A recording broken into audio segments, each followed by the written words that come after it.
memberitahukan kalian seputar sirkuit Mandalika. Sebelumnya, di sini kami akan memperkenalkan anggota kelompok yang berpartisipasi dalam pembuatan video ini. Itu ada. Halo, perkenalkan nama saya Adi Prayudo. Halo, perkenalkan nama saya Farhan Aditya atau Adit. Halo, perkenalkan nama saya Saifullah Anwar. Halo, perkenalkan nama saya Riris Ariska. Halo, perkenalkan nama saya Safi Rosmarina. Di sini kita akan menjelaskan sedikit tentang apa itu sih sirkuit Mandalika. Disaksikan ya teman-teman. Mandalika merupakan kawasan wisata yang berada di bagian selatan Pulau Lombok, Nusa Tenggara Barat. Mandalika menjadi kawasan ekonomi khusus pariwisata melalui peraturan pemerintah nomor 52 tahun 2014 dan sudah diresmikan sejak 2017 lalu. Dan juga Mandalika adalah proyek lama yang dirancang pada era Soeharto saat Direktur Jenderal Pariwisata dijabat oleh John F. Di tahun 1989, pemerintah menunjuk BUMN Badan Usaha Milik Negara LTDC atau Lombok Tourist Development Corporation sebagai pelaksana proyek kawasan ekonomi khusus Mandalika ini. Pada 2018, sirkuit Mandalika mulai dibangun dengan dilengkapi beragam fasilitas seperti wisata hotel dan alam. Pembangunan sirkuit tersebut dirancang pada ITDC atau Indonesia Tourist Development Corporation yang bekerjasama dengan VGP atau Vinci Construction Grand Project. VGP ini adalah anak perusahaan konstruksi global dari Prancis. Biaya pembangunan sirkuit Mandalika diperkirakan sampai 4,5 triliun. Sirkuit ini dibangun atas keinginan Indonesia agar bisa menjadi tuan rumah motor GP. Selanjutnya, ada beberapa fakta yang menarik di sirkuit Mandalika, yaitu salah satunya berlokasi di salah satu 5 destinasi super prioritas di Indonesia. Sirkuit Internasional Pertamina Mandalika berlokasi di area wisata Mandalika di Pulau Lombok, yaitu Nusa Tenggara Barat, yang telah dinyatakan oleh pemerintah sebagai salah satu dari 5 destinasi prioritas selain Danau Toba di Sumatera Utara, Likupang di Sulawesi Utara, Borobudur di Jawa Tengah, dan Labuan Bajo di Pulau Flores, Nusa Tenggara Timur. Mandalika punya keindahan alam yang sangat menakjubkan. Tidak heran bila tempat ini sudah menjadi tempat favorit para peselancar internasional sebelum akhirnya dibangun menjadi area para wisata dengan banyak atraksi seperti resort, hotel mewah, dan waterpark yang ramah untuk wisata keluarga. Fakta kedua, pembangunan dengan produk asli Indonesia.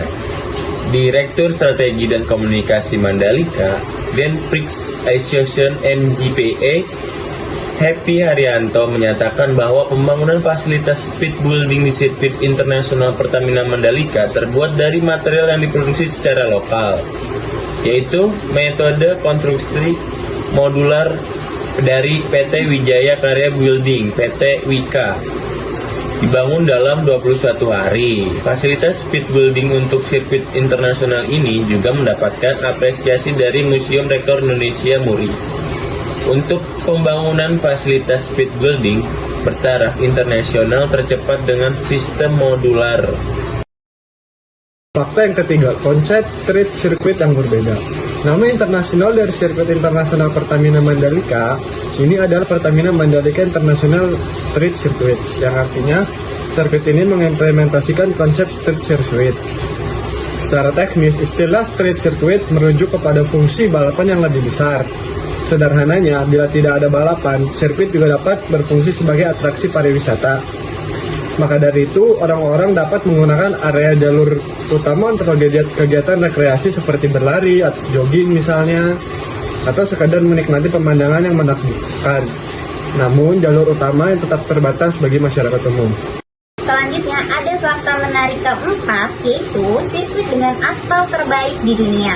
Demi memenuhi persyaratan untuk kompetisi kelas dunia seperti MotoGP, PT Indonesia Tourist Development Corporation, PT ITDC, sebagai bagian dari pembangunan sirkuit internasional Pertamina Mandalika menggunakan Stone Mastic Asphalt atau SMA untuk memoles lapisan ketiga dari pembangunan jalurnya. Stone Mastic Asphalt atau SMA adalah campuran canggih yang biasa digunakan untuk melapisi permukaan aspal.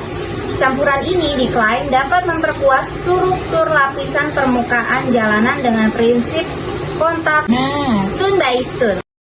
Dan fakta yang terakhir, ada ciamiknya sentuhan nuansa Nusantara di lintasan. Sebagai sirkuit berstandar nasional, MGPA juga memasukkan aksen lokal di permukaan jalur sirkuit internasional Pertamina Mandalika, yaitu corak Subanel yang merupakan corak tenun yang berasal dari suku Sasak di Pulau Lombok.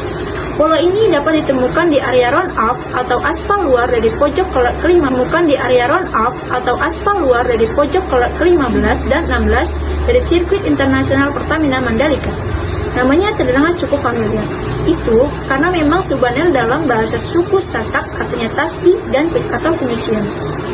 Kain tenun Subanel memiliki tingkat kerumitan yang tinggi dan dibuat secara manual menggunakan alat tenun tradisional. Bahannya berasal dari tumbuhan seperti limau betel, daun indigo, daun taum, akar pohon, ranting, serat kelapa, dan banyak lainnya. Proses pembuatan dapat memakan waktu yang relatif lama, tetapi hasilnya dijamin bisa memberikan karya seni yang luar biasa. Gimana teman-teman? Menarik bukan? Kalau kalian penasaran, kunjungi Mandalika dan lihat kemegahan dan keindahan sirkuit internasional ini. Terima kasih telah memperhatikan dan mengikuti kami dalam video ini.